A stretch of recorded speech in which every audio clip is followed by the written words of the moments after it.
Alright, what's going on, guys? Thanks for stopping by my channel. My name is John, and today I'm going to talk about how I personally like to color my DJI Mavic 2 footage. Keep in mind that this is shot in D-Log-M, and this information is specific to that color profile. However, I think that this way of coloring could apply to pretty much any way you want to shoot on the DJI Mavic 2. So these two clips that I have here, one is from Greece, coast Greece. I just got back from Europe. The second clip that I have is from a castle called Neuschwanstein or something like that in Germany. The reason I chose these two clips is the one in Greece was recorded on a very sunny day, while the one by the castle was recorded on a more cloudy day. I figured I'd try to cover two different lighting scenarios, and that should give a pretty broad overview of my technique. Alright, so what you're going to do first is jump into the color tab.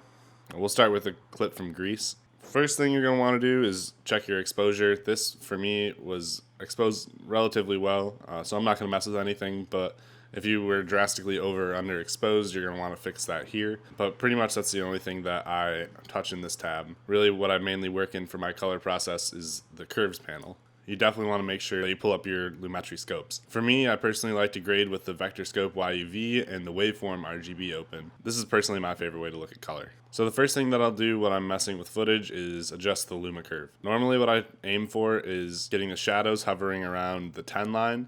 I don't like to totally clip anything out at the bottom. I know some people like to drop their blacks all the way, but I personally like a slightly more faded look, and I also think that you get a little bit more detail if you don't drop the blacks all the way down to the base.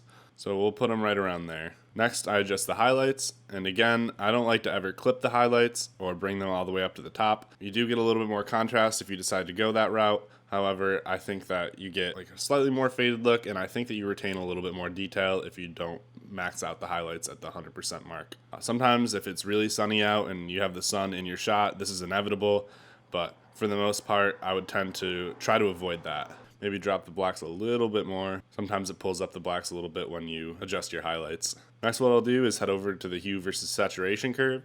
First, I just generally bump up saturation. Since this was shot in D-Log, it's a little bit desaturated. So if you look over here on your vector scopes, you can see that we're just barely touching the outside of this little hexagon here. Basically what that hexagon does is tell you whether or not your footage is TV safe. Since all of my stuff goes on the internet, it doesn't really matter. However, I generally try to abide by this rule just because that if you go beyond that, you get some really saturated colors, and personally I'm not really into that. So I think that hexagon is a relatively solid guideline and normally where I set my colors to. Alright, so now we'll jump into the hue versus hue curve. One thing I'll say about this is you have to be really careful when you click on it. Sometimes you can adjust the line up and down a little bit, which can shift the tone of your entire image. And really what you want to do is just shift a little bit of the image.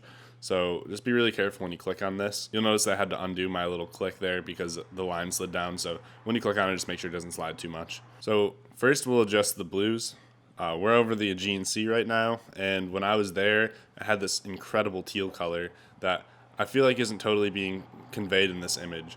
So to adjust it to my memory, what I'm going to do is take the blues and pull them a little bit more towards the green side. You can see you can get really crazy with it, but I'm just going to adjust it a little bit and try to bring back that really vivid teal color that I remembered there. Next, what we'll do is I like to warm up the greens a little bit. For me, especially when I put a little bit more teal into the image, I think that warming up the greens kind of gives it a nice, warm, almost summer-like look, and I really like a little bit of warmth in the greens. A lot of times, too, I think that greens in the image can stand out a lot more than anything else. I really prefer to warm them up a little bit. I think it makes them pop just a little bit less, and you can focus more on other things in the image. Additionally, by dropping the greens, I think that it draws the eye more to the blues, and I'm very into blues in my videos. So anything to make the blues pop more, I normally try to do with my work. You really got to be careful with these hue versus hue curves. You can get some crazy looks if you go too far. The name of the game here, for me at least, is kind of just being subtle with them. Just minor adjustments can make a huge difference in how your image looks. Next, what I'm going to do is, after adjusting my hues, I think that I want to actually drop the saturation a bit on the greens. Again, I really try to tone down my greens and let the blue speak for the image. The final step I take in grading my image is adjusting the sharpness. So normally in camera, I will drop the sharpness by 1 point. You can check out my video of how I recorded footage on the Mavic 2 I'll link a video in the description, but I normally drop the sharpness by 1 point, so that means in post I like to bring it up a bit. And then just what I do is I jump over to the creative tab and click on sharpness, and I add about 5 points of sharpness, sometimes a little more, sometimes a little less. Gotta just be careful not to add too much, otherwise the footage ends up looking pretty gross. Yeah, I'm pretty happy with the way this came out. I think we're going to call it right there and jump over to the Neuschwanstein Castle. So again, if you need to, you can adjust your exposure, but I think this clip is looking pretty solid, so we'll just jump right into the curves tab. Again, what I do is I like to drop the shadows first in my Luma curve. For this one, I know I said last time that I like to hover around the -10 line, but this one, I think since there's really deep shadows in these trees right here, that I'm going to let it go a little bit further. Again, never clipping the 0 line, but this image is going to get pretty close since it's more of a cloudy day, and you're going to have some darker tones in your image. I'm pretty happy with that right there. So from there, what we'll do is adjust the highlights. So unfortunately with this image, the sky is clipping a little bit. You can kind of tell the sun's in the background there. So personally, I know this loses a little bit of detail, but I really hate having absolutely pure whites in my image. So what I do is I pull down the curve just slightly, so you can see over here on your Lumetri scopes that it's no longer hitting that 100% mark.